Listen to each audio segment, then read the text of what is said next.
कि किस तरह से उन्होंने ये सब कुछ होने दिया।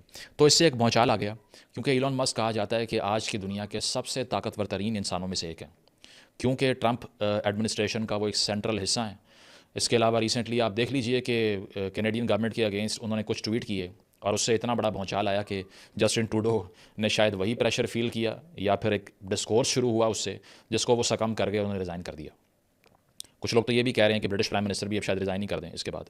तो ये सब देखते हुए एक डिबेट शुरू हुई कि ग्रूमिंग गैंग्स कैसे ऑपरेट करते हैं ब्रिटेन में, इनका क्या ताल्लुक पाकिस्तानी कम्युनिटी से है या फिर ये अनजस्ट क्रिटिसिज्म है और रेसिज्म है पाकिस्तानियों के ख़िलाफ़ जो कि बरतानिया में रहते हैं।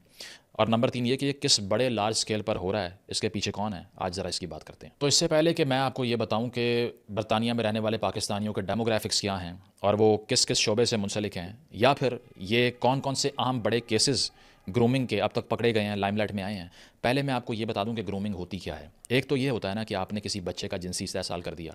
एक ये होता है कि आपने बड़ा ग्रेजुअल प्रोसेस के साथ एक बच्चे को पहले टारगेट बनाया। और बच्चे कौन से होते हैं? मोस्टली तो इसमें वाइट गर्ल्स हैं जो अंडर द एज ऑफ 14 होती हैं, 11 से 14 के दरमियान, और उनको पहले टारगेट किया जाता है और ग्रेजुअली उनका ट्रस्ट, उनका एतमाद अपने ऊपर बनाया जाता है। तो बहुत से मर्द जिसमें वाइट भी हैं, इसके अलावा साउथ एशियन भी हो सकते हैं, पाकिस्तानी भी हो सकते हैं, बांग्लादेशी भी हो सकते हैं, इंडियन भी हो सकते हैं। इसका डाटा मैं आपसे आगे जाकर शेयर करूंगा कि डेमोग्राफिक्स के लिहाज से कौन सी कम्युनिटी ज़्यादा इन्वॉल्व है इन क्राइम्स में, और पाकिस्तानियों के बारे में जो कहा जा रहा है क्या बिल्कुल ही गलत है या कुछ बेसिस हैं उसकी या नहीं है। तो ग्रूमिंग इस तरह से होती है कि पहले तो सोशियो इकोनॉमिकली डिसएडवांटेज्ड बच्चे, यानी कि वो बच्चे जो कि उस तबके का हिस्सा हैं जो मुआशी तौर पर गैर महफूज तबका है, जिनके वालिदैन के पास या नौकरियां नहीं हैं, या फिर वो होमलेस बच्चे हैं, या इसके साथ साथ ऑर्फन्स हैं, उनके माँ बाप एग्जिस्ट नहीं करते और वो पढ़ते हैं वेलफेयर स्कूल्स में, गवर्नमेंट स्कूल्स में। और वहाँ पर ये मर्द टारगेट बनाते हैं पहले इन बच्चियों को, और उनके स्कूल्स के बाहर गाड़ियाँ लगा के उनके लिए गिफ्ट्स लेकर आते हैं, उनको ड्रग्स प्रोवाइड करते हैं, उनको चर्स प्रोवाइड करेंगे या दीगर ड्रग्स प्रोवाइड करेंगे, सिगरेट्स ला कर देंगे। ऑफिशियली तो वो स्मोकिंग भी नहीं कर सकते। तो जब वो ये देखते हैं बच्चे कि कोई ऐसा मर्द जो बड़ी उम्र का है, मेरा बड़ा ख्याल रख रहा है, मुझे पैम्पर कर रहा है, मेरे लिए सिगरेट्स और ड्रग्स लेकर आ रहा है, तो फिर एक अटैचमेंट की पोजीशन में वो बच्चा भी आ जाता है। And gradually they trick the children to believe कि उनके साथ अब जो होने वाला है ना इसके बाद ज़्यादती की फॉर्म में, जिनसी इस्तेहसाल की फॉर्म में, ये जस्टिफाइड है क्योंकि मैं भी तो उन बच्चों के लिए इतना कुछ कर रहा हूँ।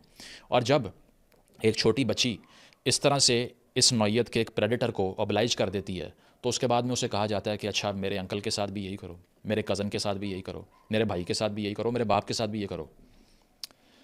तो इस तरह से ये सर्कल ऑपरेट करते हैं और इसीलिए इसको ग्रूमिंग कहा जाता है, क्योंकि ग्रेजुअली उस बच्चे को ब्रेन वॉश करके ये समझाया जाता है कि नहीं, ये जो आपके साथ अब होने लगा ये बिल्कुल जस्टिफाइड और सेफ़ है। और बहुत से बच्चे 30 साल 40 साल की उम्र तक जाने तक सफ़र करते रहते हैं, ट्रॉमेटाइज हो जाते हैं। तो पहले तो आपको हमने समझा दिया ग्रूमिंग का प्रोसेस होता क्या है। अब बात करते हैं कि ये ग्रूमिंग की टर्म और इस तरह के केसेस लाइमलाइट में कैसे आना शुरू हुए। आपको पता है कि बहुत से ऐसे स्कैंडल्स जो कि दुनिया भर की प्रेस का हिस्सा बने, उसका ताल्लुक पाकिस्तानियों से जुड़ा गया। हिंदुस्तान में भी रिपोर्टिंग हुई, ब्रिटिश प्रेस के राइट विंग ने भी रिपोर्ट करना शुरू कर दिया, और बहुत से राइट विंग फिगर्स जिसमें सुएला ब्रेवरमैन हैं, इसके साथ साथ अगर देखा जाए तो नाइजल फराज जो कि रिफॉर्म पार्टी के लीडर हैं, जो कि एक राइट विंग रिस्पॉन्स है टूवर्ड्स इमिग्रेशन, टूवर्ड्स मल्टीकल्चरलिज्म और towards the crime which is happening in Britain. तो उनकी तरफ से भी कहा गया कि इंडिपेंडेंट इंक्वायरी करनी चाहिए। साथ साथ अगर देखा जाए तो एसएस से है, हिंदुस्तान से है, उन्होंने कोट एंड कोट ये कहा कि एक ही रोग नेशन है, यानी कि पाकिस्तान, जो ये सब कुछ कर रही है, जिसके लोग यहाँ आकर सब कुछ कर रहे हैं। और इलॉन मस्क ने उसको रीट्वीट करके ऊपर लिखा ट्रू। ठीक है, उससे मजीद एम्पलीफिकेशन हो गई इस बात की। इलॉन मस्क ने यह भी कहा कि इसमें से मेजॉरिटी पाकिस्तानी डिसेंट के हैं। इलॉन मस्क ने टॉमी रॉबिन्सन को भी सपोर्ट शो कर दी, जो कि आपको पता है कि इस्लामिक फेथ के क्रिटिक हैं ब्रिटेन के अंदर। इसकी बेसिस तकरीबन 10-15 साल पहले की हैं, जब से ये मेन स्ट्रीम मीडिया की डिबेट का हिस्सा बना कि ग्रूमिंग गैंग्स कैसे ऑपरेट करते हैं। तो पहला केस जो लाइमलाइट में आया वो रॉथरम केस था, और इस केस में जो जे रिपोर्ट है 2014 की, इसको अगर पढ़ा जाए तो बताया जाता है कि 16 सालों में, तकरीबन 16 सालों में, तो ये बताया जाता है कि मिड 1980 से लेकर 2013 तक के केसेस की स्टडी हुई थी जे रिपोर्ट में। और इसके बाद ये बताया गया कि पिछले इन तमाम सालों में तकरीबन 1400 बच्चियों के साथ ग्रूमिंग की फॉर्म में ये क्राइम हुआ है, उनको अब्यूज़ किया गया है और साथ साथ उनका जिनसी इस्तेहसाल किया गया है।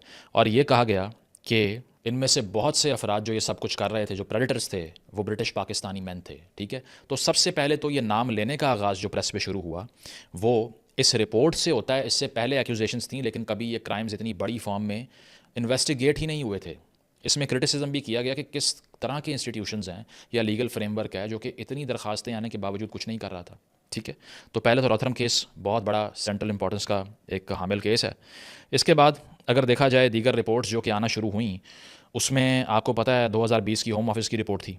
अब इस लिहाज से होम ऑफिस की रिपोर्ट ये कहती है कि पाकिस्तानीज़ जो थे वो मुख्तलिफ केसेस में इन्वॉल्व हैं, जिसमें रॉथरहम है, रॉचडेल है, टेलफर्ड है। यहाँ पर होने वाले केसेस और जो ग्रूमिंग गैंग्स ऑपरेट करते हैं इनका ताल्लुक पाकिस्तान से है किसी हद तक। लेकिन ये कहा गया होम ऑफिस की रिपोर्ट में कि मोस्ट लोग यानी कि अक्सरियत इन प्रेडिटर्स की 30 साल से कम उम्र के वाइट ब्रिटिश इंडिविजुअल्स हैं। ठीक है, तो इस रिपोर्ट ने इसको नलीफाई किया कि सिर्फ पाकिस्तानी ये कर रहे हैं, बल्कि इस रिपोर्ट में कहा गया कि नंबर 1 पे ब्रिटिश वाइट मेल्स हैं जो ये सारा कुछ कर रहे हैं। इसके बाद जो डाटा आता रहा उसमें ये साबित हुआ कि बहुत से एरियाज़ में ये डिजीज़ फैल चुकी है, कहना चाहिए। और इसके फ्लैश पॉइंट्स की बात करें तो रॉथरहम नंबर 1 पे, टेलफर्ड भी है, न्यूकासल है, ब्रेडफर्ड है, ओल्डहम है, और इसके अलावा रॉचडेल है, इवन ऑक्सफोर्ड भी है। तो ये सारे एरियाज़ को फ्लैश पॉइंट्स कहा गया कि इनमें एक बड़े नंबर में ये एक्टिविटीज़ हो रही हैं। इनके नंबर की जहाँ तक बात है तो उस पर बहुत सी फेक न्यूज़ चल रही है। आजकल सोशल मीडिया पर डिटरमिन करना बहुत मुश्किल है क्या फेक है क्या फैक्ट है। तो इसमें इलॉन मस्क ने कुछ रीट्वीट किया जिसमें बताया गया कि 1 मिलियन बच्चों का इस्तेसाल हुआ है पिछले कई सालों में, जो कि बहुत सी ऑर्गेनाइजेशंस रिफ्यूट करती हैं कि इतना बड़ा नंबर नहीं हो सकता। ये भी कहा गया कि 2.5 लाख बच्चों के साथ ये सब कुछ हुआ। इसकी भी कंफर्मेशन नहीं है, लेकिन कंफर्मेशन जो ग्रूमिंग गैंग टास्क फोर्स बनी 2023 में, उसकी रिपोर्ट के मुताबिक 2023 के या 24 के दरमियान जो 12 महीने थे, इसमें 4000 विक्टिम हैं। 4000 बच्चों के साथ ये सब कुछ हुआ वहाँ पे। इसके अलावा 2023-24 की रिपोर्ट ये कहती है कि 70% यानी कि इस 1-1.5 साल में 70% जो ऑफेंडर्स थे वो वाइट ऑफेंडर्स थे। लेकिन अनफॉर्चुनेटली नंबर 2 पे जो डायस्पोरा कह लें या इमिग्रेंट्स कह लें या बाहर से आने वाले डिसेंट के लोग या ब्रिटिश पाकिस्तानीज़ की अगर बात करें, तो नंबर 2 पे जो एथनिसिटी थी जो इस क्राइम में इन्वॉल्व थी 2023-24 के अंदर भी वो थी पाकिस्तानी 13%। ठीक है, इसके बाद थे इंडियंस 4%। ठीक है, और 63 से 70% के दरमियान क्या थे, वाइट मेल थे। इससे पहले एक और रिपोर्ट भी आई थी और उसका क्विलियम फाउंडेशन की रिपोर्ट से उसको रेफ़र किया जाता है। ये माजिद नवाज़ की ऑर्गेनाइजेशन थी गालिबन, और ये रिपोर्ट को इन्वेस्टिगेट करने वाले भी ब्रिटिश पाकिस्तानी इन्वेस्टिगेटर थे। वो ख़ुद क्या कह रहे हैं कि 2005 से 17 के दरमियान 84% जो कन्विक्शंस हुई हैं ग्रूमिंग को लेकर, वो उन लोगों ने किए हैं ये क्राइम जिनका साउथ एशियन डिसेंट है, साउथ एशियन। ठीक है, और 2 टाइप्स आइडेंटिफाई की गई। इसमें कहा गया कि नंबर 1 वाली टाइप हम उसको कहते हैं जो बच्चों को वल्नरेबल होने की वजह से, यानी कि उस तबके का हिस्सा होने की वजह से टारगेट करते हैं जो कि कमज़ोर तबका है। ठीक है, तो उसमें से 75% क्राइम करने वाले साउथ एशियन थे। और नंबर 2 टाइप वो है जो सिर्फ़ और सिर्फ एक सेक्सुअल मोटिवेशन की वजह से ये सब कुछ कर रहे थे बच्चों के साथ, और वो 100% वाइट मेल्स थे। तो इसका मतलब ये है कि इस डाटा को, इस प्रॉब्लम को अप्रोच करने के भी मुख्तलिफ नुआंसेस और एंगल्स हैं। अनफॉर्चुनेटली सिर्फ एक एंगल को उठा दिया जाता है और वो एथनिक एंगल है, लेकिन इसके साथ साथ और बहुत से रिसर्च के फ्रेमवर्क हो सकते हैं जो कि मीडिया की डिबेट का हिस्सा क्यों नहीं बनते, क्योंकि फिर सियासत नहीं चमकती। बहुत से लोगों ने पॉलिटिकल जो है वो पॉइंट स्कोरिंग करने के लिए एक इतना स्टीरियोटिपिकल सा नारा बुलंद करना शुरू कर दिया कि एक पूरी कम्युनिटी को ही निकाल दें, फेंक दें बाहर।